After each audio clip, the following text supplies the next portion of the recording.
Congressman Luistro. Point of information lang. Just one quick lang.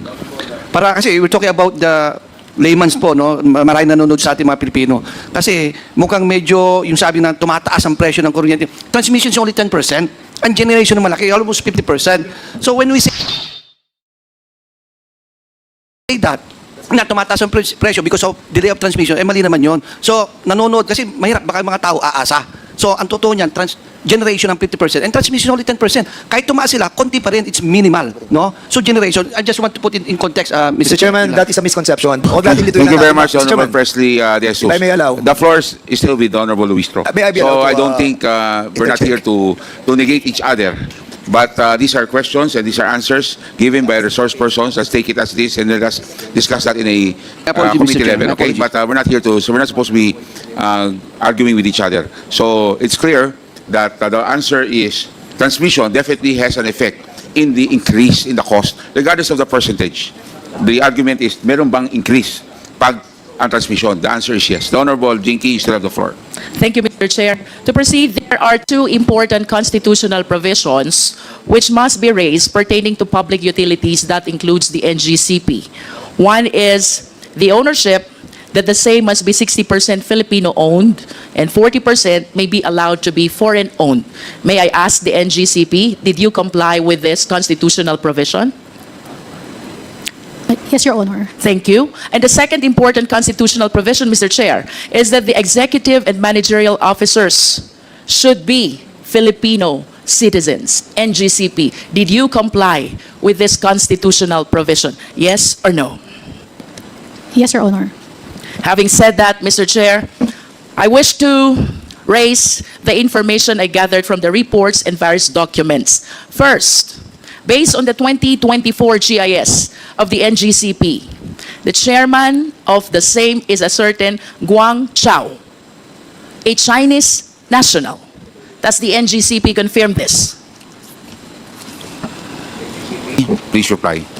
Your Honor, we'll have to refer to our GIS for that. Yes, where's the GIS? You have a copy. The name Zhu Guangchao, described as Chinese, is designated as chairman in the 2024 General Information Sheet of the NGCP. Having said so, because the same is indicated in your document, do you maintain your position that the executive and managerial officers are Filipino citizens? Please reply, NGCP. Your Honor, based on our General Information Sheet, Please speak closer to the microphone. Speak louder. Mr. Chair, with all due respect, but I believe that the question is answerable by a yes or no only. Yes or no? Attorney San Diego, ang pagbabasihan lang po GIS, ha? Yes or no? the chairman of our board is Mr. Su Guancho. Okay, Chinese. Okay. Yes, yes. The answer is Are you saying that you complied with the constitutional provision that the executive and managing officers should be Filipino citizens only, considering that your chairman is a Chinese citizen? Yes, Your Honor, our executive and managers are all Filipino. How do you consider a chairman of NGCP? Is it not a managerial or executive position? Your Honor, Mr. Guancho is a chairman of the board of the directors, but our executive officials and officers are all Filipino. We take note of your answer, but this representation sadly believes otherwise. For this alone, it is my humble submission that the NGCP violated this constitutional provision. Second, Mr. Chair, there are other executives which were disclosed in the records of the NGCP. Leo Zhao Yang, described as Assistant Chief Technical Officer. Leo Sin Juan, described as Chairman of Board Audit Committee. These two officers are responsible for hiring employees and signing contracts with them. Having said so, Mr. Chair, may we hear from the NGCP, are you still maintaining your position that executive and managerial officers are Filipino citizens? Liu Zhaoyang and Liu Xinju are both described as Chinese citizens. Your Honor, we maintain that all our executives and officers are all Filipino. But Your Honor, if I may, I have been looking at our GIS, but the mentioned names were not here in the 2022 GIS of NGCP. in the what? GIS of NGCP. Mr. Chair, What- we will be flashing some documents on the later part of the interpellation showing these names, including the others who participated in the operation, most especially the technical aspect of the NGCP.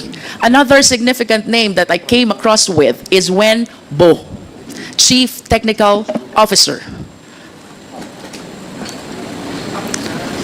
And he is described as well as a Chinese citizen, Mr. Chair. And with that, I wish to manifest, without asking anymore the NGCP, that the operation is participated not only by Filipino citizens. Proceeding, Mr. Chair, I want to know more about this NGCP, so I wish to ask the NGCP, sino-sino po ba ang mga miyembro at ibang officers ng NGCP based on your GIS? May we request the Secretariat to please flash the 2024 GIS?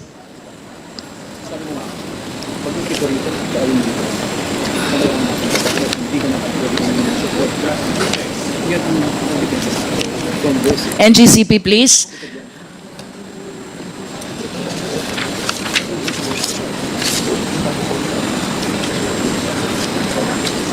Of course, the document confirms Zhu Guangchao as the chairman of NGCP. And in addition to this Chinese national, we have also number 8, Yao Yusheng, Wang Lijin, Liu Xinhua, although their positions are not indicated in this GIS. Proceeding to our GIS on stock holdings, Mr. Chair, kindly flash the next slide. The GIS on stock ownership. There. There is one corporation here, Monte Oro Grid, which owns 27.23% of its shareholdings. Another corporation, Kalaka High Power Corporation, which is 27.23%. Third corporation is State Grid International Development Limited. That is 36.30%. Plus the 4 Chinese individuals who owns 1% each of its stock holdings. From the face of this general information sheet, Mr. Chair, it appears indeed that the Chinese ownership is 40%. However, with all due respect to our esteemed colleagues, I wish to agree to the honorable members who insisted on requesting for the GIS of the corporations who own shareholdings as well, in order to find out the extent of Filipino ownership as it might affect as well the requisite ownership as imposed by the Philippine Constitution, and that is, to be specific, 60% Filipino-owned and 40% foreign-owned as may be allowed. And therefore, let this representation reiterate the earlier motion to Sestecum for the submission of the GIS of Monte Oro, Kalaka High Power, and if possible, the State Grid International Development. That is, if our intention indeed is to find out if there is full compliance with the requirement of the Philippine Constitution. Another corporation which GIS we want to request, as earlier requested, is the Synergy Grid Development Philippines, which owns 9.24% of the stock holdings of NGCP, Mr. Chair. Mr. Chair, I want to go back to the 60-40 ownership. While I do acknowledge that the remaining 40% of the stock holdings may be foreign-owned, I just want to satisfy my curiosity. Considering the significance of this public utility corporation, NGCP, ang tanong ko po, NGCP, wala na po bang ibang Filipino citizens interested to own that 40% which currently belongs to the Chinese nationals? Your Honor, we do not have any knowledge or aware of it. May we know, NGCP, the primary reason why the NGCP preferred or allowed or opted to have this 40% be owned by Chinese citizens? Because the possibility, Mr. Chair, is that there are Filipino citizens or corporations as well who might be interested during the time, 2008, to acquire this 40% stock holdings of the NGCP. But as we can see from the GIS, that 40% is currently owned by State Grid of China Corporation plus the 4 other Chinese nationals. Pasensya na po, but you are representing the NGCP. So I wish to believe that somehow you are aware bakit po ang naging preference ng NGCP is to have this owned by Chinese nationals. Your Yes, Honor, ma'am. may I be recognized? Your Honor, Please. NGCP, Mr. Chair, was incorporated after the consortium of its stockholders won the 25-year concession in an open public bidding held by PISAM. As required by PISAM's bid documents, Mr. Chair, all prospective bidders had a technical partner. All prospective bidders should have a technical partner with proven expertise in transmission systems.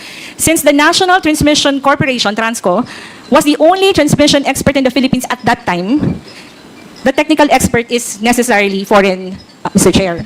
So to respond to the question, Mr. Chair, the NGCP made mention about technical partner. Can we please expound on this? What specifically did we anticipate from our Chinese counterpart when you said we need the technical partner? Your Honor, technical would include the operation of the transmission systems. You said operation? And as well as the systems operation, Mr. Chair, the transmission systems and the SO. And these aspects, Your Honor, transmission industry, Your Honor, is really, it's highly technical. Kanina po, sinabi nyo din, Transco lang ang merong technical capacity, should I say, or resources. And that is why you relied on foreign ownership when it comes to technical part. To enlighten the public, NGCP, are you trying to say na ito pong technical part ng NGCP cannot be provided at all by Filipino citizens? Your Honor, yung konteksto po ng response ko was that from the beginning, and that nung nagbidding din po nung panahon na yon, nung binid out din po ito ni PISAM, other participants in that bidding is meron din po silang kani-kanilang technical expert who were also foreigner, Mr. Chair. Right? So, kinakonteksto ko lang po, Mr. Chair, na kaya na hanggang ngayon, nagpapatuloy pa rin, Mr. Chair, yung composition ng NGCP. Let's go back to the time when NGCP was incorporated and applied for a franchise, because that's what you are referring to. You were saying during that time, the only company which has technical capacity is Transco, and the other companies with technical capacity has foreign counterparts as well. Do you confirm that? Mr. Chair, because transmission... Please answer the question, NGCP. Yes, I confirm. And with that answer, are you trying to say that during that time, hindi kaya ng Filipino citizens to supply the technology or the technical aspect of the NGCP operation? At the time, Mr. Chair, yes. At that time, yes. And of course, when you say technology or technical operation, that goes to the heart of the very operation of the NGCP. And you were saying hindi kaya ng mga Pilipino. Tama po ba ito, NGCP? At least during that time. During the time.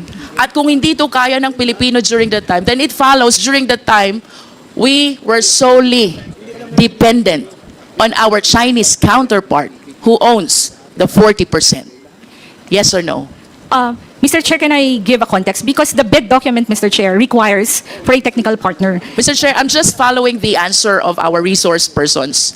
We go back to 2008. You said during that time, hindi kaya ng mga Filipino. Then it follows that during that time, we are solely dependent to these Chinese corporations and citizens in as far as the operation of NGCP, a public utility corporation, which ownership and operation is protected by no less than the Philippine Constitution.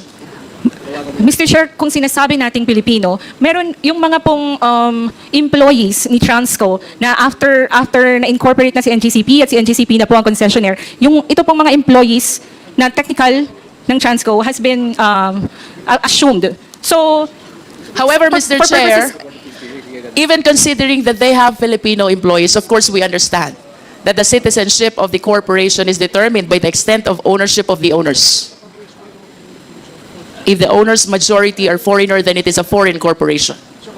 Otherwise, it is a Filipino corporation. If I may proceed, Mr. Chair. Another important information I came across with is the working group of NGCP.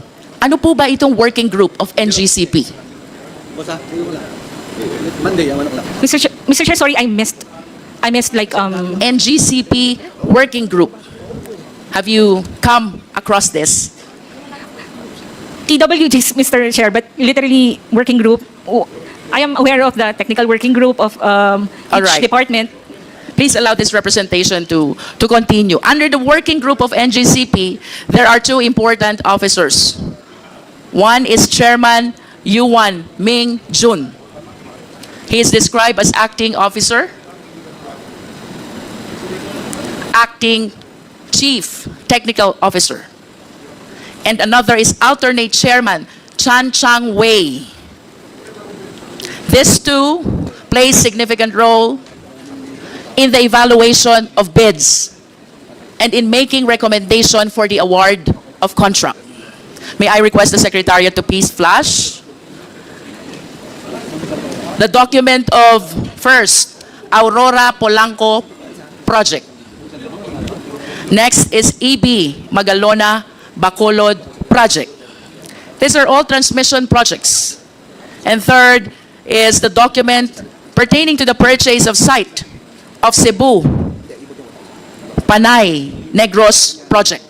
Secretariat, please, at least to satisfy the committee that these two Chinese nationals under the working group of NGCP indeed did the evaluation of bids and the recommendation for the award of contract. Do we have the document, Secretariat? While we are waiting for their documents, I wish to add, Mr. Chair, that there's another Chinese national, this time Wen Bo. He is the chief technical officer associated as well with State Grid China Corporation. And he's the one who evaluated and recommended the expansion of Las Piñas Zapote project.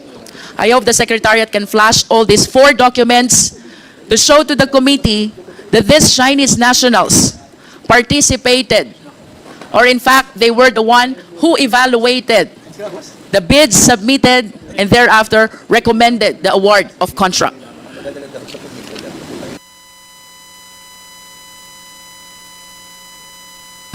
Considering the information, Mr. Chair, that this representation have relayed already, the chairman is a Chinese national. Other executives, Zhang Yuwang and Xin Juwan, are both Chinese nationals. And then we have this working group of NGCP, Ming Jun, Cheng Wei, and a certain Wen Bo, participating in the evaluation of bids, all Chinese nationals. And NGCP continue to maintain that the managerial and executive officers are Filipino citizens. Mr. Chair, I am prompted to ask for a complete rundown of the remaining key officials of NGCP, which the NGCP representatives, I hope, will provide at the soonest possible time. Mr. Chair. To proceed, Mr. Chair, NGCP, are you aware that the State Grid Corporation of China has its own publication? I am not aware, Mr. Chair. Secretariat, kindly flash the publication which says, SGCC first time acquired, right to run, transmission grid outside China. This publication, from the perspective of China, totally rejects the position of the NGCP that the Filipinos are in control of the NGCP. Because as you can see from this publication, it is the SGCC itself which is claiming that for the first time they acquired right to run transmission grid outside China, referring to the National Grid Corporation of the Philippines. May we hear the comment of the NGCP? Your Honor, this write-up was not written by NGCP. This write-up is I understand. But going back to the question, do you still maintain the position that the managerial executive officers are Filipino citizens? Do you still maintain the position that Filipinos are in control of NGCP? unequivocally, Your Honor. I maintain that position. It seems to me that the course have changed already, considering the significant officers who have been participating in the operation of the NGCP, aggravated by that publication coming from one of the major stockholders of the NGCP, that is the State Grid Corporation of China. That is a manifestation, Mr. Chair. To continue, Mr. Chair, NGCP, nasan po ba ang switchboard ninyo? You don't know? Your Honor, it's a technical term. We have technical people here. May we I- ask the technical people?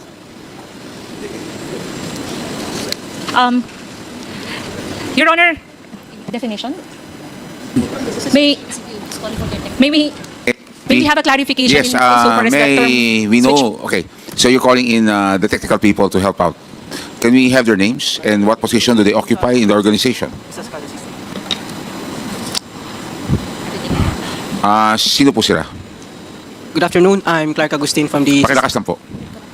Good afternoon, Your Honor. I'm Clark Agustin from the System Operations. If you're referring to the control From what? system, From what? System Operations. He taken his oath, Comsec, please take the oath of the of Mark. Tumayo po kayo. Please raise your right hand. Do you swear to tell the truth, the whole truth, and nothing but the truth before these congressional inquiries, so help you God? I swear. Thank you. Answer the question of the Honorable Luistro. Your Honor, if they're referring to the control system, our SCADA system, we have 3 control centers in the different regional grids. We have in Luzon, Visayas, and Mindanao. How many switchboard or control system do you have? 1 for each region, ma'am. One for Actually, each region. We have 3 control What centers. controls the switch or the control system per region? Meron ka pa bang main control that controls all the switch and the control system of all these regions? I believe yes. Yes, ma'am. We have the control center for each region, and then we have substations for the equipment level control. For the system level control, we use the control centers using our SCADA system. Where is the system control? From the control center, ma'am. Where is the control center? For Luzon, we have here in Diliman. For Visayas, in Banilad. And in Mindanao, in Cagayan de Oro. These control systems which you mentioned, they have the capacity to cause the blackout of electricity. Am I correct?